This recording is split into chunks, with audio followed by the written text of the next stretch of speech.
경제학은 문과에 있는 게 아니에요. 처음부터 끝까지 뭐예요? 수학이에요. 수학인데 이코노메트리스를 갔는데 저는 미시간 스테이트에 가서 경제학을 했는데 어휴 저는 죽은 줄 알았어요.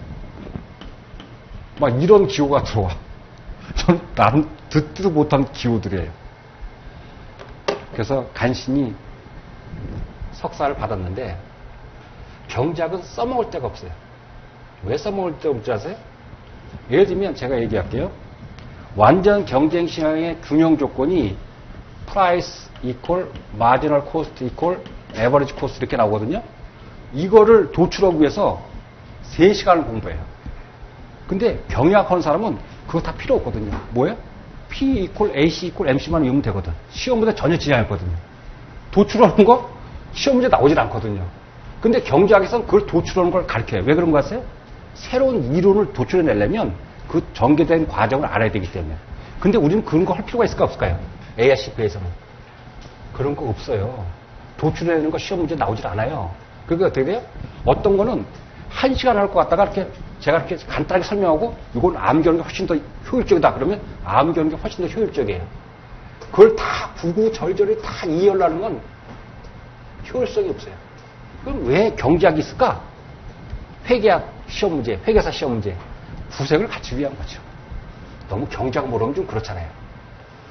쉽게 말하면 회계학은 보이는 걸 주로 다뤄요. 근데 경제학은 보이지 않는 걸 다뤄요. 어떤 게 어려울까요? 보이지 않는 것을 다루는 것이 어려워요. 예? 어렵다고. 예? 그래서 뒤에서 설명하겠지만 회계학에서 BS를 보면 여기 에셋이 있고 여기 라이어빌리티가 있고 여기 에쿼티가 있어요. 그 에쿼티는 만약에 개인 기업인 경우 이 에쿼티는 누가 냈을까요? 사장이 낸 거예요. 사장이 장사돈을 미처 낸 거라고. 근데 이거에 대해서 코스트가 계산될까 안 될까? 이거에 대한 코스트는 계산이 안 돼. 인컴 스테이트먼트 계산이 안 돼. 왜요? 지급된 비용이 없기 때문에. 근데 경제학에서는 야, 네가 이 자본금이 만약에 1억을 투자했으면 이 1억을 지금 은행에 예금해 놓으면 10% 나오면 그 1,000만 원을 비용으로 해야 된다. 그게 기회비용 개념이거든요. 그러니까 경제학 개념은 확실히 이것이 장사가 남는 장사인지 안 남는 장사인지 알 수가 있죠. 근데 회계학에서는 이런 기회비용에 대한 걸 안 해요. 왜? 보이지가 않으니까. 그러니까 어떤 게 더 높은 학문일 것 같아요? 경제학이 훨씬 더 높지. 제가 회계학을 배우고 나서 회계학을 배신하는 게 아니고 경제학이 훨씬 높아.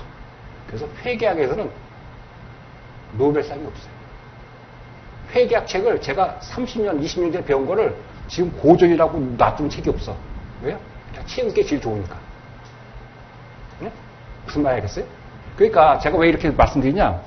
경제학을 공부할 때 시험을 붙기 위해서는 효율적으로 하려는 거예요.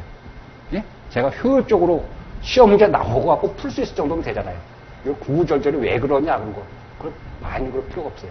그래서 회계학적으로 공부를 하는 거예요. 회계학적으로. 자, 그래서 우리가 한 7번인데 제가 보기엔 컴팩트 해갖고 가능하면 6번의 강의를 해서 끝내려고 그래요. 하루에 한 10분 정도씩 해갖고. 예? 하루에 10분씩 더 해갖고 한 6번 해갖고 끝내려고 그래요. 제가 지난번 해보니까 7번을 다 채우려니까 늘어지게 하더라고요.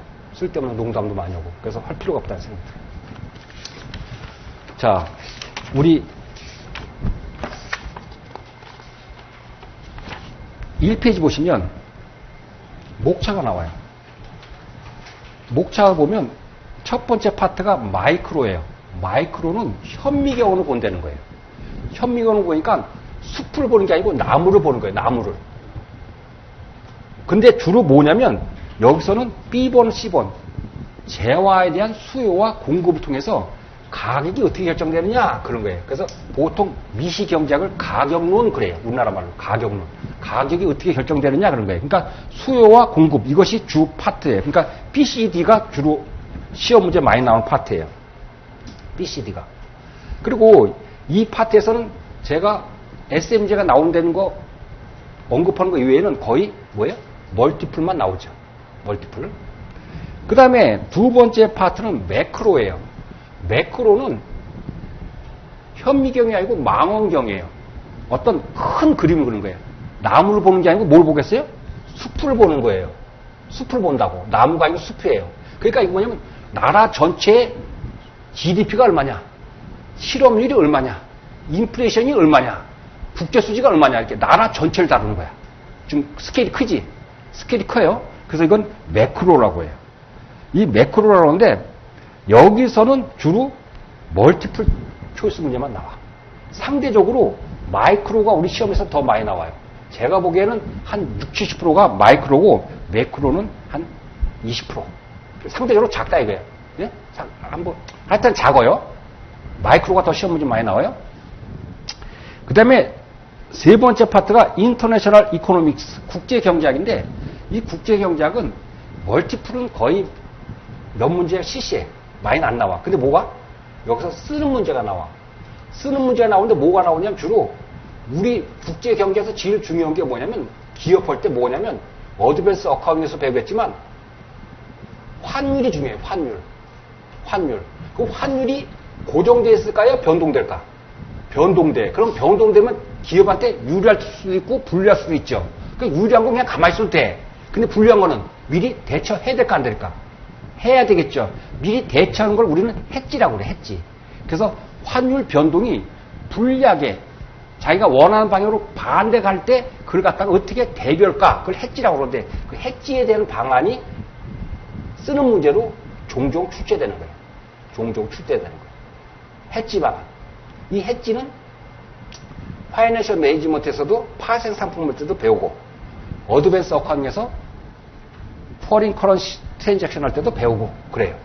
그러니까 어느 한쪽에서 안 되면 저쪽 가서 배우고. 그러니까 여러분들이 어느 과목을 배울 때 이쪽에서 약간 미지는 거는 이 모든 과목 한 13, 14개 과목을 다 듣고 날 때는 이것이 딱 이렇게 뭉쳐 들어가는 그런 컨셉이 있어요.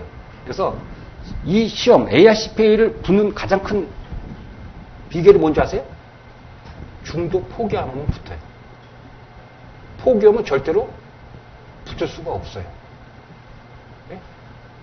오케이? 자, 네 번째 이코노믹스 앤 스트래티지는 이거는 잡다한 거예요.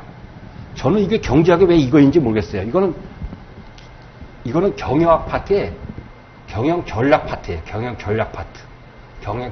경제학이라고 보기는 어려워요. 근데 어쨌든 여기서는 주로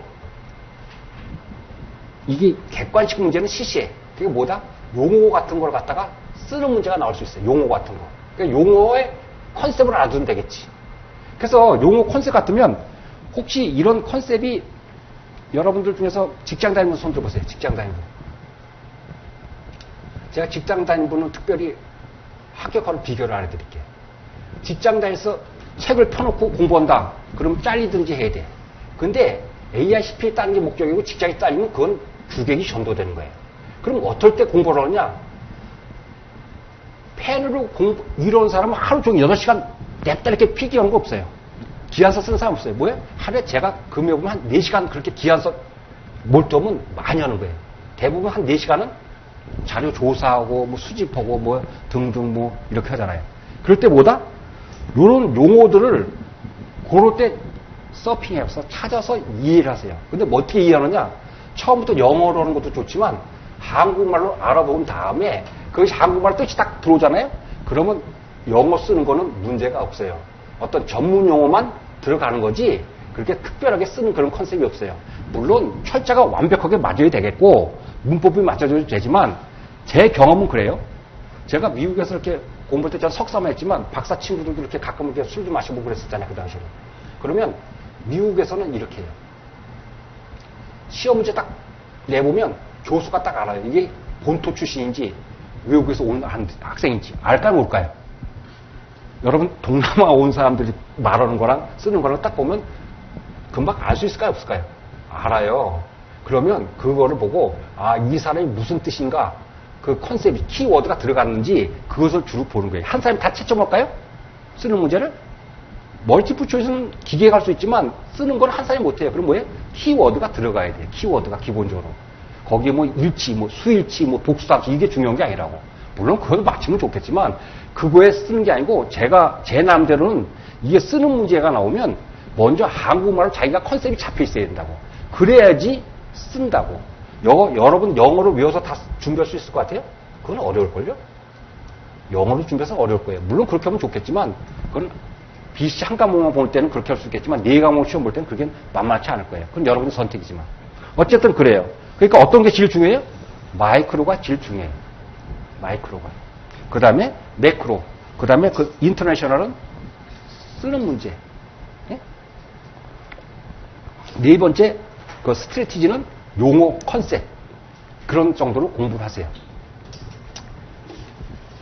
자, 그러면 이 페이지가 보면 마이크로는 경제의 기본 개념인데 경제의 기본 개념 이런 거 시험 문제 나올까 안 나올까요? 이런 건 시험 문제 죽었다 깨나도 안 나오겠죠. 근데 이런 걸 안 하면 또 돌팔이처럼 보이잖아. 그러니까 이제 사람들이 이게 하는 거라고요. 근데 경제학 이런 거 보면 거기 단어 스퀘어서티가 나오죠. 스퀘어서티. 여러분들이 소득이 무한정이면 소비하는 거 고민할까 안 할까? 고민하지 않지. 아이 뭐 이걸 비싸게 사든 싸게 사든 무슨 상관이 있겠어요. 근데 고민하는 건 뭐예요? 자원이 소득이 제한돼 있다고. 제한된 자원에서 어떤 효용을 극대화하기 위해서 또는 생산을 극대화하기 위해서 이익을 극대화하기 위해서 뭐예요? 그걸 잘 해야죠. 그걸 잘 엘로케이션 할 때는 건 하나를 선택하면 단 하나는 포기해야 되는 문제가 생기잖아요. 그래서 희소성 때문에 거기 초이스의 문제가 생긴다고. 불가피하게. 그 희소성 때문에 경제적인 문제가 발생하고. 그래서 경제적인 문제는 거기 뭐 때문에 해결되냐면 인비저블 핸드. 예? 아담 스미스가는 보이지 않는 손에 의해서 수요와 공급이 결정된다 그런 거예요. 그러면 가격이 결정된다 그런 거죠. 근데 보이지 않는 손이 작동 안 하면 그냥 가만히 있을까요? 어떨까요? 이땐 조종자가 등장해야 되지. 그 조종자가 누굴까요? 국가가 이거는 어떻게 해라. 이건 가격을 적게 받아라, 높게 받아라. 뭐 최저임금 또는 분양가 상한제 이런 것처럼 시장이 실패하게 되면 국가가 개입하겠죠. 그래서 마켓 인터벤션이라는 문제가 생겨요. 그건 누구 한다? 국가가 하는 거죠. 개인들끼리 기업이 잘 하면 관계없는데 주로 거기서 문제가 생기면 국가가 조정한다는 뜻이에요. 그래서 베스트 초이스가 나오는데 거기 보면 1, 2, 3번이 있는데 거기 이피션시하고 에쿼티가 이 지구가 생긴부터 자본주의가 도입된부터 충동하는 거예요. 이피션시 뭐냐면 쉽게 말하면 공부 잘하는 애가 삼성도 다 시험 볼 수 있고 LG도 갈 수 있고 뭐 다 그런 거예요. 근데 에쿼티는 그렇게 하면 너무 불공평하지 않느냐. 두 군데로 제한해야 된다. 시험 볼 기회를 뭐 세 군데로 제한해야 된다 그런 거예요. 그러니까 이 이피션시는 능력 있는 사람이 다 취해도 된다 이런 거고 에쿼티는 그래도 좀 능력 없는 애도 좀 먹고 살기는 해줘야 되지 않느냐 국가가 이런 거예요. 이게 계속 풍더러지. 그래서 1번을 좋아하는 사람은 주로 우익이라고 그러고 3번을 에쿼티를 좋아하는 사람은 주로 좌익이라고 그래. 좌익이라고 그래. 근데 이거는 가치관의 문제예요. 그래서 경제학은 가치를 따져요. 회계학은 가치를 따지지 않지만 경제학은 가치를 따져. 그러니까 어려워요. 그래서 경제학은 말하면 전부 다 100% 동의하는 그런 어젠다가 없어. 경제학자 다 물어보면 어떤 저기서 모두 다 그걸 찬성하는 그런 어젠다는 없어. 왜요? 가치가 다르기 때문에. 예? 무슨 말이겠습니까? 그래서 거기 보시면 human wants 인간은 어떤 것을 욕망하냐면 unlimited예요. 무한정. 근데 available resources는 이용 가능한 자원은 limited죠. 그래서 한정된 자원 갖고 무한한 욕망을 채우려고 보니까 이것이 경제적인 문제가 생긴다 그런 뜻이에요. 거기 퍼슨을 보면 limited income 소득이 제한되어 있겠죠. 그래서 이걸 how to spend to maximize satisfaction 만족을 최대하기 위해서는 어떻게 allocation을 해야 되냐 이런 거겠지. 어떻게 소비해야 되겠냐 이러겠지. 또 국가를 보면 자원이 제한되어 있어. 그러면 사회적 경제 후생을 극대화하기 위해서는 이걸 어떻게 allocation 해야 되냐 그런 문제가 생기겠지. 그래서 이런 문제가 생긴다는 거예요. 어쨌든 경제학이라는 건 이 희소성 때문에 발생했고 희소성은 궁극적으로 뭐냐면 초이스와 연관된다 이런 뜻이에요. 자 거기 보시면 2번에 보시면 마이크로 이코노믹스 매크로 이코노믹스 비교가 되어 있는데 이건 참고죠. 거기 보면 미시경제학은 현미경인데 거기 보면 가계와 기업이에요. 하우스홀드와 컴퍼니. 누구야? 대상이? 주체가? 가계. 네? 가계. 그 다음에 컴퍼니. 그래서 을자로 되면 이들이 거기 뭐예요? 시장. 마켓에서 하는 거예요. 시장. 자, 뭐 이거는 필기 안 하고 여러분들 컨셉만 보시면 되는데 여기 가계가 있고 여기 기업이 있어요. 가계는 기업한테 뭘 줘요? 생산 요소. 팩터 오브 프로덕션. 생산 요소를 제공하지. 뭐예요? 노동을 제공하고. 여러분 노동 제공하고 또 뭐예요? 자본인 사람 자본 제공하고 거기에 대가로 뭘 받아요? 월급 또는 배당을 받잖아요. 그럼 여기서 뭐가 와요? 돈이 오겠지. 그래서 이걸 갖다가 우리는 생산 요소 시장 그런데 우리 시험에서는 별로 중시하지 않아. 네? 반대로 이렇게 소득이 오면 돈이 오면 이 사람은 이걸 갖다가 돈을 주고 뭘 받아요? 물건을 받죠. 여기를 무슨 시장이래요? 재화시장. 그래서 재화시장. 그래서 이 재화시장에서 우리가 주로 하는 거죠. 이건 생산요소 시장이고 이건 재화시장이에요. 재화시장. 네? 재화시장. 물건 또는 서비스 그런 거예요. 그래서 시장 그런 거예요. 그 다음에 거시경제는 뭐예요? 구시단 되면 나라 전체지. 키워드가 나라 전체. 네이션. 앞에 미시경제는 하우스홀드와 컴퍼니. 그 다음에 마켓. 이것이 키워드예요. 모든 것을 다 영어로 할 필요 없어요, 여러분. 키워드를 영어로 하면 돼요. 그리고 경제학은 변동, 대가, 대가. 책이 변동될 이유가 없어. 네? 근데 제가 좀 만들면 이걸 순서를 바꾸겠는데, 여러 가지 사정으로 안 바꿨어요. 그건 저만이 알지. 왜 안 바꿨는지. 자, 세 번째 보시면, 세 번째는 좀 볼 필요가 있어요.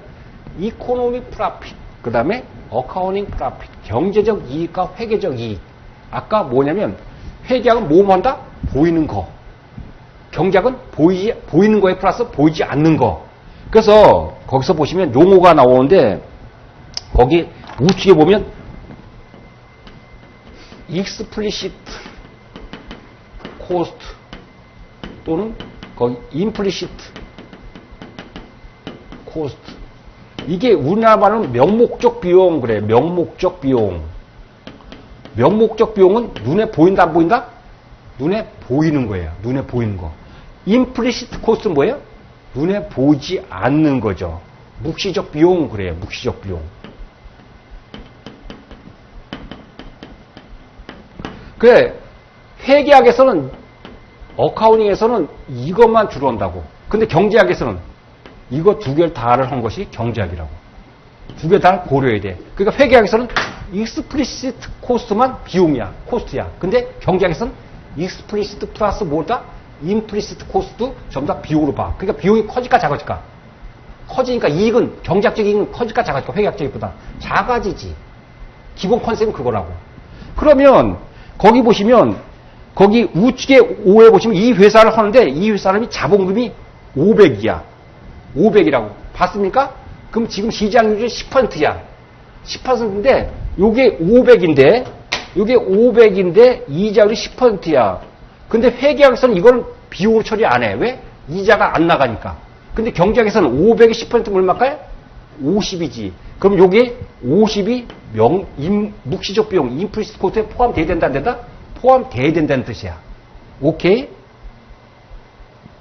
오케이? 거기 오퍼튜니티 코스트 50 찾았습니까? 오퍼튜니티 코스트, 임플리시트 코스트를 거의 동요가 뭐냐면 오퍼튜니티 코스트, 기회비용이에요. 기회비용.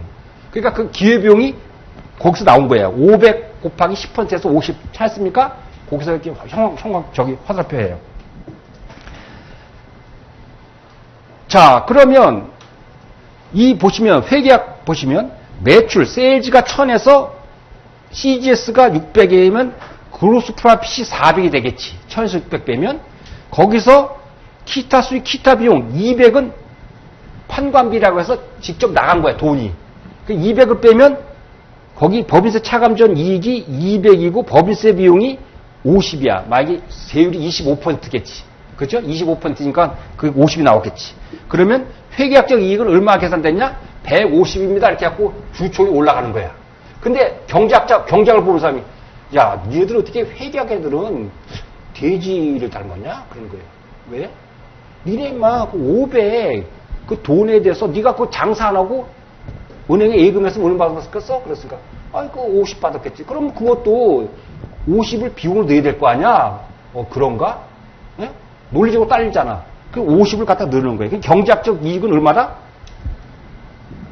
150이 아니고 150에서 50을 차감한 100이 경제학적 이익입니다. 이렇게 하는 거예요. 그러니까 경제학적 이익은 회계학적 이익보다 클까 작을까 무조건. 작지 클 수가 없어. 왜? 임플리시트 코스트가 마이너스가 될 수가 없잖아.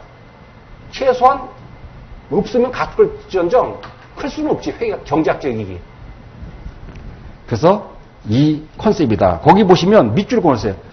거기 익스플리시트 코스트 플러스 임플리시트 코스트는 이코노믹 코스트다. 그러니까 이코노믹 코스트는 둘을 다 합친 거지. 이거는 용어를 물어볼 수는 있겠지. 중요한 건 아니지만. 그 다음에 거기 이코노믹 프라핏은 어떻게 계산돼요? 어커닝 프라핏에서 뭘 차감해야 돼요? 임플리시트 코스트 또는 오퍼튜니티 코스트를 차감해야 되겠지. 오케이? 그 컨셉 정도만 알아두세요. 그 용어. 위에 건 몰라도 돼. 근데 그 밑에 두 줄은 알아야 돼. 시험 보기 위해서. 무슨 말 하겠어요? 저는 위에는 모르겠습니다. 그래도 관계없지만 밑에 두 줄은 이해해놓고 알아야 된다고요. 제가 여러분들 시험 빨리 붙는 방법을 알려드릴게요. 선생이 어느 과목이든 이해를 시켜줄 거라고. 이해 안 되면 물어서라도 이해는 되겠지. 그죠? 이해는 하겠지. 이해를 못할 수가 없지. 그 다음에 어떻게 돼? 이해된 다음에 선생이 외우려면 깡그리 외우면 돼. 외우는 것이 시험의 제일 지름길이에요. 네? 외우지 않으면 시간이 많이 걸려. 네 시간이 전략되어 있잖아. 여러분 시험장 가봐. 4시간 동안 화장실 한번 가야 되잖아요. 화장실이 엄청 멀어. 네? 멀다고. 네? 그거 갔다 오는데 한 두 문제 못 풀걸? 어떤 때는 또 따라와. 저는 따라오면 옆에 있으면 잘 소변도 안 나오더라고. 네? 무슨 말인지 아세요? 진짜야. 근데 물도 적게 먹었지. 그러니까 2번씩 가면 안 되잖아요. 네? 근데 어떻게 해야 돼요? 그 시간을 제한됐으니까 딱 공식이라는 게 딱 정해져 있으면 바로 갖다 놓으면 금방 답이 나오지. 그럼 뭐 어떤 사람들은 저는 뭐 머리가 지금 제 나이에 어떻게 외우고 있습니까? 이렇게. 외우지 않으면 안 돼. 제가 여러분들 자극을 주려고. 여러분들 자극을 주려고 제가 얘기했지. 저는 시간 나면 그냥 외워. 젊은 시절엔 시를 외웠어. 한 7, 800개 외웠지. 근데 시시하더라고. 직장을 그만두고 나니까 그래 시가 인생에 뭐가 도움이 되나. 그래서 요새는 1년 전서부터는 제가 뭐 저기는 가지만 교회에 나갔는데 지금 제가 로마서, 고린도전서, 후서, 갈라디아서, 에베소서, 빌립보서, 야고보서 깡그려요. 토시 하나 안 틀리고. 저거 어느 정도냐? 혹시 제가 농담이 아니고 제가 요새는 올해 말에 고린도전서 암송대회가 있어갖고 고린도전서 지금 토시 하나 안 틀고 다시 다 하는데 몇 장처럼 제가 바로 외우죠. 몇 장처럼 바로 외우죠. 거짓말이야. 토시 하나 안 틀리고. 그게 왜 그럴까요? 공부를 하고 외우기 시작하면 자꾸만 공부하잖아? 그러면 금방 머리가 들어. 근데 공부하기 안 하잖아? 안 돼. 학원 오다 가는 시간에 예습 보고 다 해서 끝내는 게 제일 좋아요. 저는 도서관 안 가면 공부가 안 되는데요. 그럼 뭐 어떻게 해? 2, 3년 걸리는 거지. 자. 그 용어. 그 다음에 3페이지 가보시면 3페이지 보시면 오퍼튜니티 코스트라는 게 나와. 이건 굉장히 중요한 용어예요. 이건 매니지먼트 어커닝에서 꼭 가끔 나와. 그러니까 기회비용은 어떤 것을 얻기 위해서 포기해야 하는 거야. 그러니까 제가 우리 집사람과 결혼하면 그 전에 혹시 다른 여자하고 양다리 걸쳐서도 포기해야 될까 안 될까? 포기해야 되겠지. 이게 기회비용이야. 하나를 선택하면 반드시 뭐가 한다? 포기해야 돼. 그 포기하는 것 중에서 가장 큰 걸 갖다가 기회비용이라고 그래. 그 영어 표현을 암기해 주세요. 얼마 안 되니까. 암기해 둘 정도가 되면 객관식 나오면 바로 어떻게 된다? 찍을 수 있겠지. 경제학뿐만 아니라 관리학에서도 나와. 그러면 더 lost benefit, 잃어버린 편익이에요. 뭐예요? best alternative course of action could provide. 어떤 것을 선택하면서 포기하는 건데 정확한 의미를 제가 알려드릴게요. A, B, C가 있어. 직장이. 근데 A는 서울에 있는 직장이야. 제가 취직하려고 했더니. 그랬더니 1년에 연봉이 2천만 원을 준대. 근데 B는 경기도에 있어. 경기도인데 약간 좀 힘들고 그래. 그랬더니 어쨌든 연봉이 3천만 원이야. C는 저 부산에 있어. 연봉이 그 대신에 4천만 원을 준대. 그러면 A, B, C 다 다닐 수 있나 없나? 그런 건 안 되지. 사기지. 투명인간도 아니고. 그럼 어떤 걸 하나 선택해야 되겠지. 그러면 A를 선택했다. A를 선택하면 포기하는 게 어떤 거예요? B와 C를 포기해야 되잖아요. B 직장하고 C 직장 포기해야 되겠지. 그러면 A를 선택할 때 오퍼튜니티 코스가 얼마입니까? 그럼 얼마일까요? 3천만 원이에요? 4천만 원이에요? 포기한 것 중에서 가장 큰 거. 포기한 것 중에서 가장 큰 거. 네? 그래서 기회비용, 오퍼튜니티 코스는 여기서 4천만 원이에요. 4천만 원. 알겠어요? A를 선택하면 이 두 개를 포기해야 돼. 포기한 것 중. 자, B를 선택하면 오퍼튜니티 코스가 얼마일까요? B를 선택하면 4천도 포기하고 2천도 포기해. 제일 큰 건 뭐예요? 4천이 크겠지. 자, C를 선택하면 얼마에? 3천만이 되겠지. 그러면 베스트 초이스 뭐냐? 기회비용이 큰 걸 선택해야 돼? 작은 걸 선택해야 돼? 작은 거. 그러면 이것이 베스트 초이스가 되겠지. 왜? 기회비용이 가장 작은 걸 해야 되겠지. 기회비용이. 그래서 이 기회비용 코스트 컨셉은 예? 굉장히 중요해. 관리력에서도 나와. 예? 꼭 알아두세요. 관리 얘기 한 번도, 관리 얘기 들으신 분 있어요? 안 들으신 분? 안 들으셨어요? 제가 9월 달에 하니까 저랑 만나길 바래요. 자, 그 다음에, 그 다음에, 용어가 중요해요, 이거는. 썬크 코스트. 이거 썬크 코스트 매몰 비용인데, 우리나라 교수들이 공부를 되게 안 해. 뭐가 관심 많아? 정치하고 어떻게 사회이사 이런 것만 관심 되게 많아. 그러니까 이걸, 매몰 비용 누가 번역했을까, 이거? 썬크 코스트라는 미국 책을 갖고 일본 학자가 번역한 걸 그대로 번역해서 쓰는 거야. 그러니까 우리나라 용어는 전부 다 미국 게, 일본 게 많아. 매몰됐다는 거야, 썬크. 한 번 지불되고 난 뒤에 회수할 수 있다, 없다? 회수할 수 없어. 이건 무슨 얘기냐면, 제가 가족하고 모처럼 어떻게 화해를 하려고 영화관에 4명을 갔는데, 생각하는 것보다 영화가 굉장히 재미가 없어. 근데 1인당 10,000원 내고 가서 40,000원을 내고 갔어. 그러면 거기에 우리 집사람은 돈이 아까우니까 계속 끝까지 봐야 된다. 저는 이 돈이 들어왔지만 우리가 생각하는 것보다 재미가 없으니까 빨리 나가자. 다른 거는 훨씬 낫다. 그 어떤 게 맞는 것 같아요? 이미 40,000원은 들어간 거는 회수할 수 있나 없나? 없을 수 없어. 그게 바로 썬크 코스트야. 이미 엎질러진 물이라는 뜻이야. 그러니까 이 썬크 코스트는 다음에 의사결정에 반영이 되면 될까 안 될까? 안 돼. 이거 재미없으니까 나와야지. 거기 낸 게 얼마니 그래갖고 그거 그렇게 하면 안 된다는 거예요. 그것이 썬크 코스트의 컨셉이야. 썬크 코스트도 거기 보시면 영어 표현을 익숙해지세요. 외울 것 아니지만 자, 익스펜디처 지출이 메이드 이루어졌어. 언제? 키워드가 패스트야. 형광펜 패스트. 과거에 이루어졌어 지출이. 근데 could not be changed. 변동이 된다 안 된다? 안 돼. 어떻게 해서? present or future decision. 현재나 미래 의사결정에 의해서 이걸 갖다 회수할 수 있다 없다? 돌이킬 수 없다. 이것이 sunk cost. sunk cost. 이거 용어 알아두세요. sunk cost 의사결정에 고려된다 안 된다? 안 된다. 그것이 키워드야. 자, 그 두 번째 보시면 sunk cost는 no effect on the decision making. 의사결정에 영향을 미치면 안 된다. 미치면 안 된다. 왜냐하면 unavoidable. 피할 수 있다 없다. 이미 엎질러졌기 때문에 자기가 저 영화관 들고 나서 저 재밌으니까 돌려주세요. 그럼 돌려주나 안 되나? 안 준다 이거예요. unavoidable. 피할 수 없어. 그렇기 때문에 이거는 의사결정에 영향을 미치면 된다 안 된다?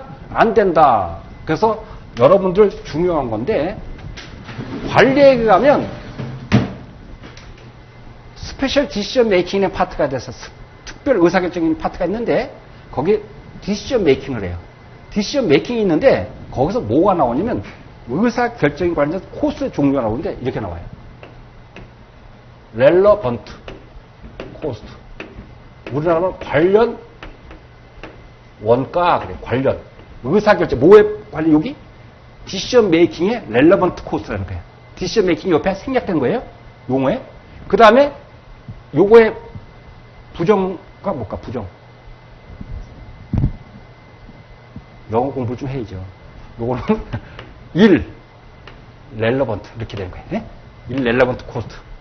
이거는 비 관련 원가. 이건 뭐다? 의사결정. 이 앞에 의사결정이 빠진 거예요. 의사결정에 관련이 없는 원가. 그렇게 하는 거예요.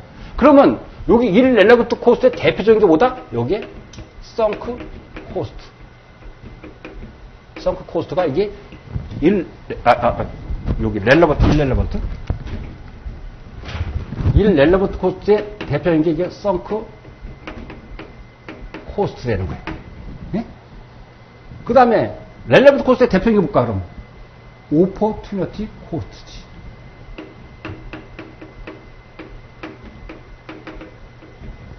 의사결정에 관련이 있다, 없다?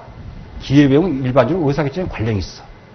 그런데 그때 또 배우겠지만 이게 관련 원가인지 비관련 원가인지를 구분하는 게 어렵다고. 네? 그러면 제가 여기다가 아주 정의를, 데피니션을 정확하게 내려줄게요. 뭐예요? 요거는 이렇게 되는 거예요. 요 렐러번트를 내면 시점이 미래와 관련돼야 돼. 패스트가 아니고 미래. 그리고 지금 어떤 의사결정이 어떤 A와 B가 있으면 A를 할까 B를 할까 이렇게. 네? 지금 당구장 하다가 개인 택시 할까 이렇게 바꿀 수 있잖아, 의사결정은. 그래서 때 이게 금액이 차이가 나야 돼. 이 두 가지 조건이 충족될 때 뭐가 된다? 렐러번트 코스트가 되는 거예요. 반면에 이 렐러번트 코스트는 퓨처의 반대로 뭐예요? 거기 패스트. 그 앞에 패스트라고 했지, 패스트. 예? 과거에 이미 엎질러진 거야. 썬크 코스트라는 거지. 그 다음에 금액도 노 디퍼런스. 차이가 없어. 그래서 이 두 가지 조건, 이걸 갖다가 구분하는 문제가 가끔 시험 문제에 나와요. 중요한 컨셉이니까. 오케이? 그러니까 이때는 이제 단어 공부야.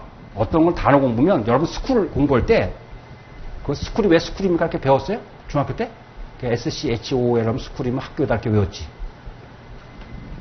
렐러번트 코스트, 여러분 아직 매니먼트 어카운팅도 안 배웠잖아. 그러니까 이걸 어떻게 돼? 그때 가면 또 배우겠지만 렐러번트 코스트 미래에 관련된 거고 의사결정이 A 오고 B 오고 할 때는 차이가 나야 돼. A와 B 오는데 똑같이 차이가 안 나면 그건 의사결정이 렐러번트 코스트가 아니야. 반대로 이 렐러번트는 과거에 이미 엎질러진 거고 이건 차이가 있어야 되고 차이가 없어야 돼.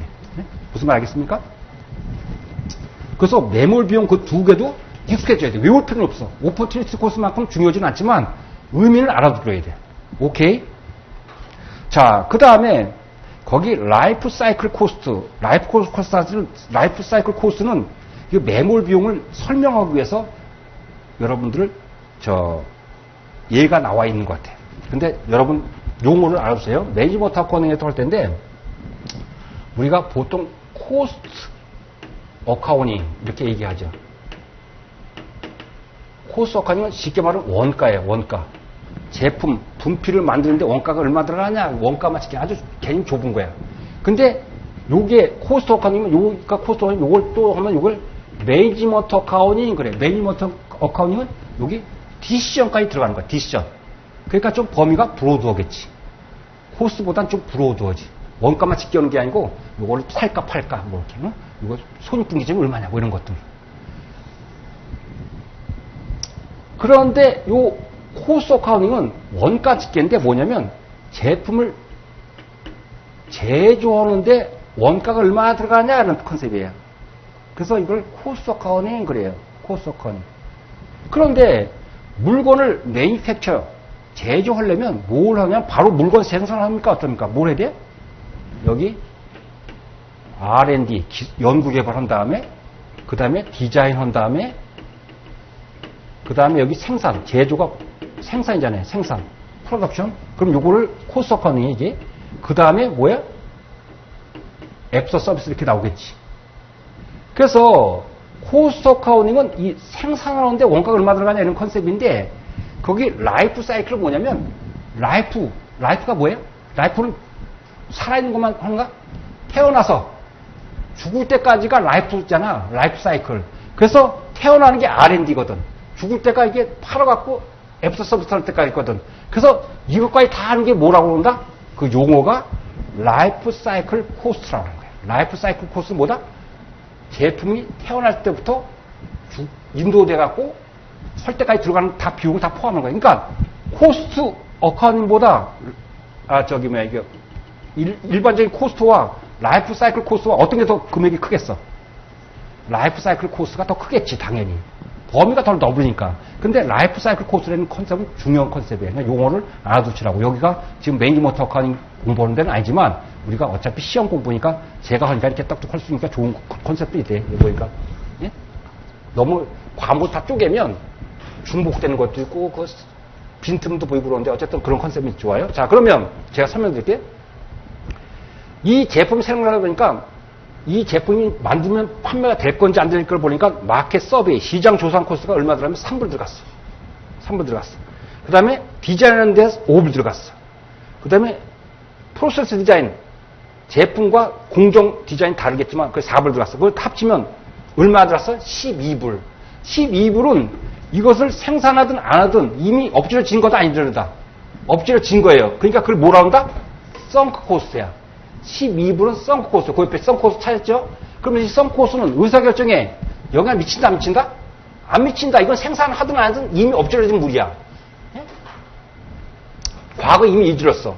그런데 이제 매니팩처링 코스트가 15불 들어가고 트랜스포테이션 코스트가 1불, 수송비가, 그 다음에 워런티, 품질 보증이 3불이야. 그러면 합쳐서 19불은 이건 생산하면 들어가는 거고 생산 안 하면 안 들어가는 거죠.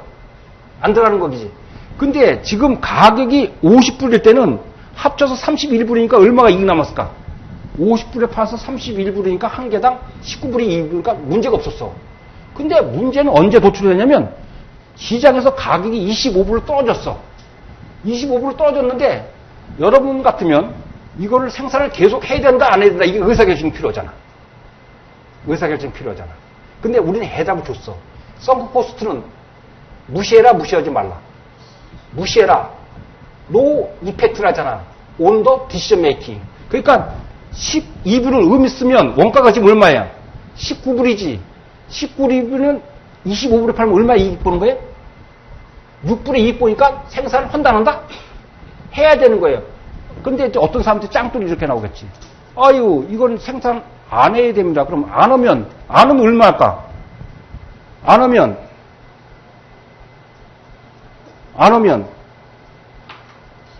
이 사람은 손해가 얼마일까? 안 하면 12불이 꽝친 거지. 아까 생산할 때는 손실이 얼마 있어? 아까 생산할 때는 손실이 마이너스 6불이지. 아까 생산할 때 마이너스 6불이잖아. 근데 생산 안 하면 손실이 마이너스 12잖아. 그럼 어떤 게 생산하는 게 유리해? 생산 안 하는 게 유리해? 생산하는 게 유리해. 그러니까 여기서 이걸 왜 이렇게 길게 썼을까? 이게 경제학적으로 설명하는 거야. 이 이해 갖고 효용이 있어 없어? 이피션시가 없지. 그냥 이거 썬크코스는 그냥 안 오는 것보다 이렇게 한마디로 하면 되는데 그걸 또 초장이라고 이걸 다 이렇게 해서 얘기까지 하는 거야. 이게 종이가 아깝지. 무슨 말 알겠어요? 이제 그 매몰 비용은 왜 의사결정에 무시돼도 되는지 이해 갔습니까? 그걸 설명하는 거예요. 그러니까 이거는 경제학에서는 시험 문제 나올까 안 나올까? 안 나오고 관리학에서 나오면. 됐습니까? 자, 그 다음에 디맨드야. 수요. 여러분 이거는 뭐 우리가 경쟁을 안 해도 수요는 뭐야? 살려는 게 수요야. 뭐에 대해서? 어떤 제품이나 서비스에서 사는 거. 살려는 게 수요야.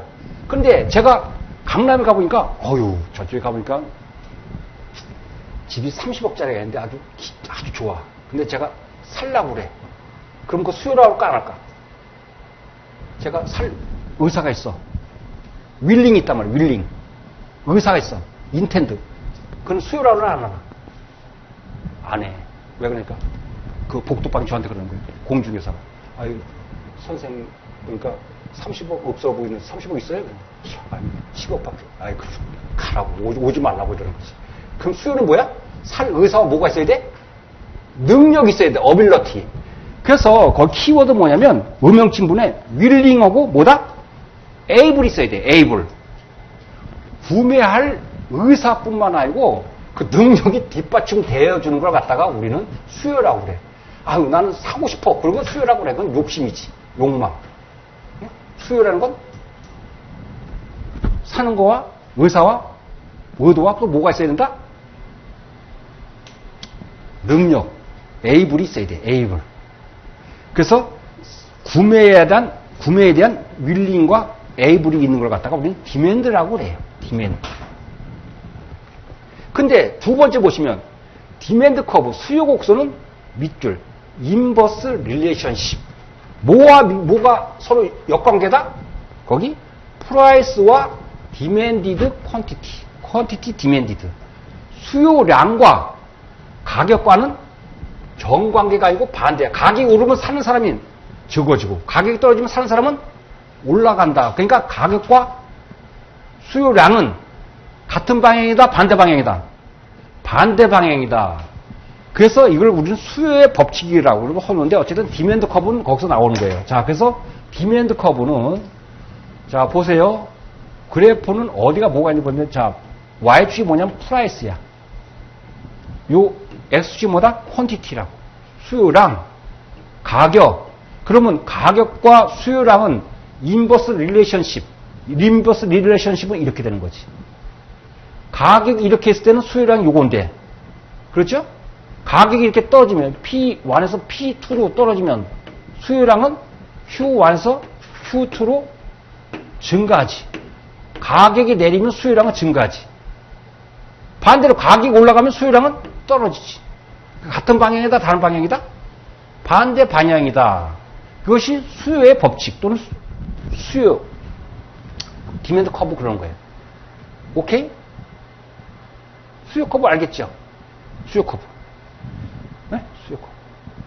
근데 이제 우리 시험에서는 뭐 이건 당연한 거니까 문제는 뭐냐면 우리 시험에서 이게 나와. 어떻게 나오냐면 그 밑에 보면 수요 보세요. 요거는 우리나라 경제학에서 이걸 하는데 여러분 고등학교 때 배웠을 때 가격이 P1일 때는 수요랑 여기서 맞춰지는데 가격이 P2일 때는 수요랑 여기에서 여기 온다 이렇게 해서 요 곡선상에 오는 건 예?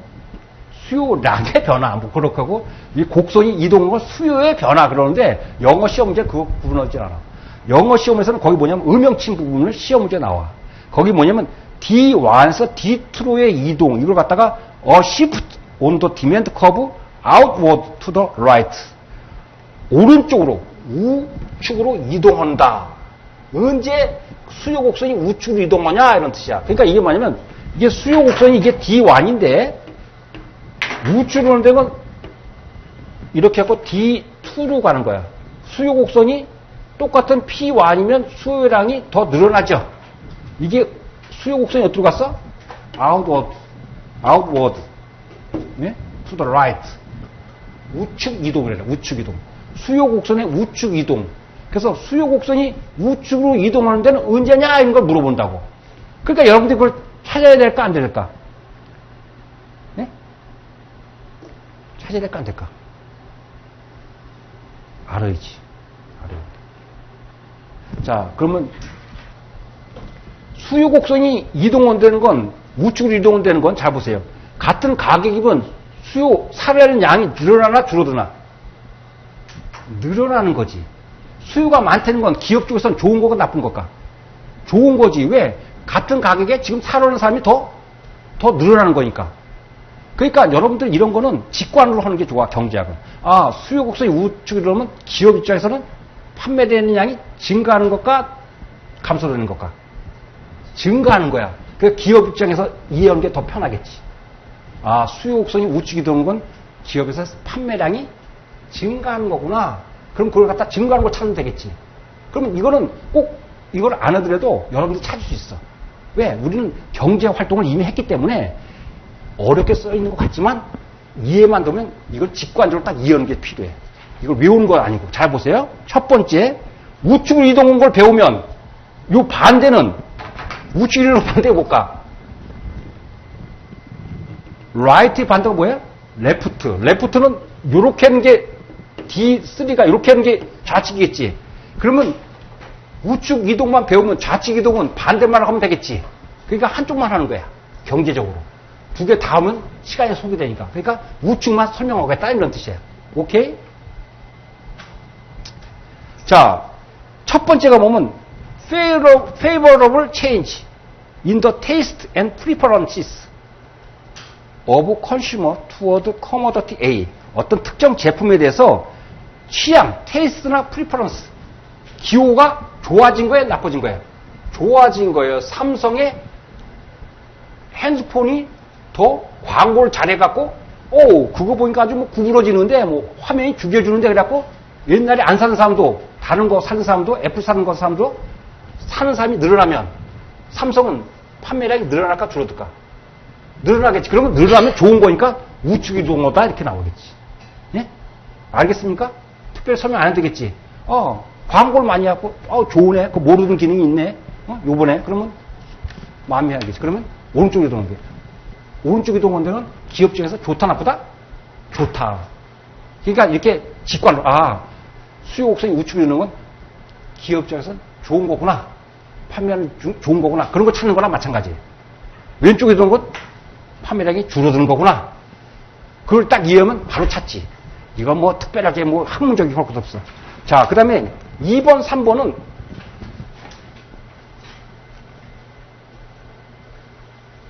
묶어놓고 하는데 거기 보시면 2번의 끝에 형광펜 노말쿠스. 여러분 이 공부할 때 제가 형광펜 못 사주지만 형광펜 갖고 와야 돼. 형광펜. 그래야지 딱딱 찍고 나오지. 그 연필 갖고 구분이 되겠어요? 노말쿠스. 써보세요. 노말쿠스. 노말쿠스. 정상제. 정상제. 노말. 우리나라 정상. 정상. 정상이라 이거예요. 비정상이고 정상이야. 정상의 반대말이 거기 3번이야. inferior. 이거는 정상, 비정상제가 아니고 열등제, 그래, 열등제. 이 컨셉은 알아두셔야 되는데, 이건 전문 용어니까 키워드니까 알아둬야 되고, 외워야 돼요. 정상제는 뭐냐면, 소득이 증가하면 일반적으로 그 상품에 대한 수요가 증가하는 거야. 어떤 게 일반적으로 소득이 증가하면 수요가 증가할까? 예를 들면 소주하고 맥주 있으면 소득이, 물론 취향이 다르겠지만, 소득이 많아지면 어떤 걸 더 많이 먹는다? 농촌에 가도, 농촌 사람 무시하는 게 아니지만, 농촌에 가도 맥주를 먹더라는 거예요. 그러니까 소주하고 맥주가 있으면 어떤 게 정상제야? 맥주가 정상제지. 근데 소주는 잘 안 팔려. 막걸리 잘 안 팔려. 그럼 그게보다 열등제야. 인피어리어 부지야. 소득이 증가하면 소비가 증가하는 게 노말 부스고, 소득이 증가하는데 소비가 감소하면 그게 뭐다? 인피어리어 부스야. 오케이? 그러니까 노말 구스는 다시는 인컴이 증가하면 소비도 증가하는 거야. 근데 인피어리어는 인컴이 증가하면 소비는 감소해. 만약에 인컴이 감소하면 소비는 증가하지. 그러니까 우리가 불경기면 뭐가 잘 팔려? 소주가 잘 팔리는 거겠지. 알겠습니까?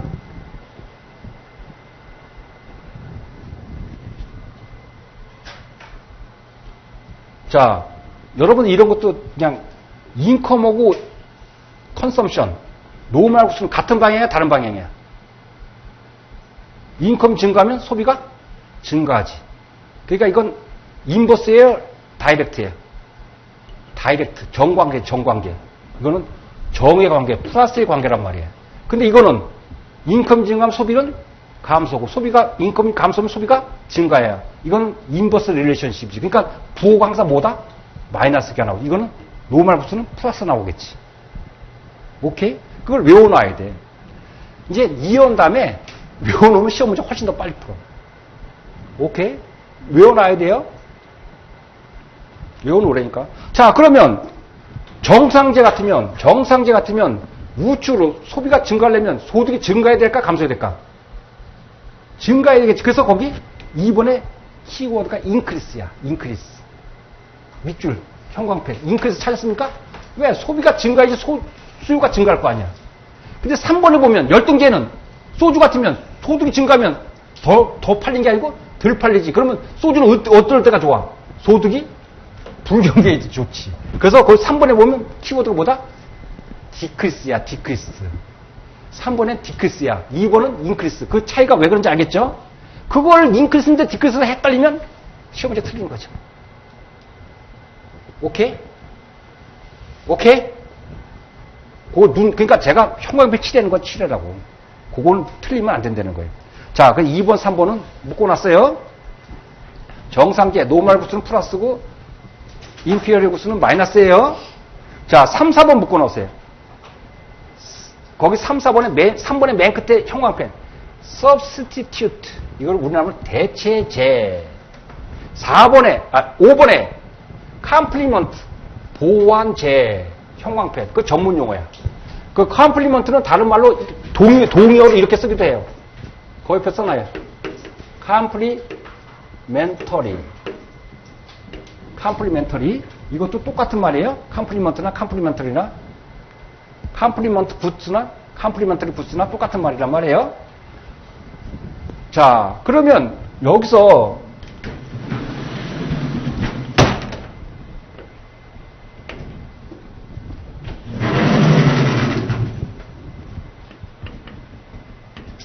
컴플리먼트 굿하고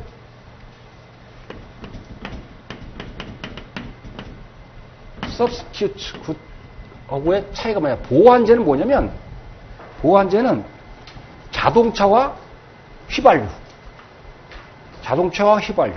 볼펜과 볼펜芯. 서로 짝이 있어야 돼. 서로 하나가 자동차가 많이 팔리면 휘발유도 많이 팔릴까 적게 팔릴까? 많이 팔리겠지. 예? 그냥 한 덩어리야. 그냥 서로 보완해서 활용되는 거야. 그러니까 우리 책에서는 뭐가 있냐면 거기 4페이지 동글뱅이 반가로 3번에 연관제 가격에 보면 거기 보완제 형광펜 쳐놓고 대체제인데 보완제 뭐에 컴퓨터와 소프트웨어, 스키 장비와 스키 리프트 이용권 이런 거 찾았습니까? 반가로 3번 연관제 가격에 보면 보완제 거기 형광펜 칠해놓고 거기 보면 승용차와 휘발유, 컴퓨터와 소프트웨어, 스키 장비와 스키장 리프트 이런 것이 보완제라는 거예요. 서로 보완해서 사용되는 거라는 뜻이야. 그럼 컴퓨터가 많이 팔리면 소프트웨어가 많이 팔릴까 적게 팔릴까? 많이 팔리겠지. 예? 그러니까 보완제는 한마디로 놓으면 그냥 옆에 이렇게 써놔요. 한몸 이렇게 한몸이야. 한몸이야. 그럼 한몸. 자 보시면 보완제 컴퓨터 가격이 내리면 컴퓨터 가격이 내리면 컴퓨터의 수량은 어떻게 될까? 증가할까 감소할까? 사는 사람이 늘어날까 줄어들까? 늘어나겠지. 컴퓨터 가격이 내려가면. 네? 컴퓨터 가격. 그러면 소프트웨어는 이게 컴퓨터가 많이 팔리면 소프트웨어는 많이 팔릴까 적게 팔릴까? 많이 팔리지. 그러니까 요거고 요거는 같은 방이야 다른 방이야. 요 양은 그러니까 뭐다? 한 몸이야 한 몸. 수량은. 오케이? 보완제 그러면 뭐다? 보완제 그러면 컴퓨터와 소프트웨어가 아니고 컴퓨터와 컴퓨터를 이렇게 해석하는 게 똑같단 말이야. 한 몸이니까 문제 풀 때는 보완제는 뭐다? 한 몸이랑 똑같으니까 컴퓨터와 소프트웨어 있다 할지라도 여러분은 뭐랑 읽으면 된다? 컴퓨터와 컴퓨터 이렇게 읽으면 되는 거야. 그러면 보세요. 그게 보완제야. 그럼 보세요. 여기서 보완제는 가격이 내려갔으면 수량은 올라갔나 내려갔나? 올라갔어. 그럼 같은 방향이 반대 방향이야. 그럼 부호가 마이너스야. 마이너스. 부호가 항상 마이너스란 말이야. 네? 부호가 외워놓으라고. 부호가 마이너스야. 오케이? 오케이? 이거 아주 헷갈려. 아주 쉬운 문제 나오네. 오케이? 좀만 참아요. 자, 그 다음에 대체제, 제체제 보면 대체제 대표적인 게 뭐냐면 거기 핫도그 햄버거 또는 커피와 홍차 이런 거야. 그냥 커피와 홍차 보자고. 자, 커피 가격이 내렸어. 그러면 커피에 대한 수요량은 증가할까 감소할까? 커피 가격 내리면 커피에 대한 거는 스타벅스 5천 받은 거 2천 받으면 스타벅스 더 많이 먹겠지. 그러면 수요량은 증가해야겠어. 이게 커피야, 커피. 그런데 커피가 더 많이 사 먹으면 홍차에 대한 수요량은 줄어들겠지. 예? 줄어들겠어. 그러면 요걸 잘 보시라고. 요것과 커피의 가격과 홍차의 수량을 가는 거야. 잘 보세요. 커피의 가격과 홍차야. 이것도 컴퓨터와 소프트웨어를 보는 거거든. 네? 근데 이걸 건 거지. 컴퓨터와 소프트웨어는 거야. 커피의 수량이 아니고 뭘 본다? 홍차의 수량을 봐. 그럼 이게 같은 방향이야, 다른 방향이야? 네? 커피 가격과 홍차의 수량의 변동이 같은 방향이야, 다른 방향이야? 같은 방향이지. 같은 방향이잖아. 그럼 부호가 뭘까? 플러스. 외워놓으라고. 대체제는 그러니까 나중에 탄력성을 때 정상제는 플러스, 열등제는 마이너스, 보완제는 마이너스, 대체제는 플러스. 그 기호를 또 나와야 돼. 그거를 나온단 말이야. 오케이? 제가 무슨 말 하는 줄 알겠어요? 그러니까 대체제는 방향이 나중에 보면 플러스다. 보완제는 마이너스다. 정상제는 플러스다. 열등제는 마이너스다. 이게 키야. 이게 키야, 키. 보완제 이렇게 보면 보완제인지 정상제, 대체인지 구별 못하면 이미 경제학은 공부하기 어려워. 그건 저한테 배우는 컨셉이 아니야. 무슨 말 하겠어요? 그래서 2번, 3번하고 4번, 5번은 중요한 컨셉이에요. 그러면 자 보세요. 대체제는 가격이 A에 대한 Y는 만약에 A의 대체제인데 Y의 가격이 오르면 A는 수요량이 늘어날까 감소할까? 다른 게 오르면 대체제니까 이거는 더 수요량이 증가하겠지. 그래서 거기 보면 인크리스야, 인크리스. 4번 인크리스라는 걸 여러분들 알아야 돼. 다른 상품 가격이 올라야지 자기께 더 많이 팔리지. 왜? 대체 관계에 있으니까. 이해 갔어요? 반대로 보완제는 같은 몸이니까 가격이 떨어져야 될까 올라야 될까? 가격이 떨어져야 수요량이 늘어나지. 그래서 인크리스라고. 보완제는 가격이 떨어져야 되겠지. 가격이 떨어져 올라가지. 그래서 디크리스라고. 그래서 4번의 인크리스와 5번의 디크리스를 여러분들이 잘 이해해 놓으셔야 돼, 이제. 이건 외울 수가 없지. 잘 봐야 되겠지. 컴퓨터가 많이 팔려면 소프트웨어 가격이 떨어져야 되겠구나, 그런 거지. 네? 홍차가 많이 팔려면 커피값이 올라야 되겠구나, 그런 거지. 이해 갔어요? 이해 갔어? 이해 안 가? 이해 안 가요? 자, 여기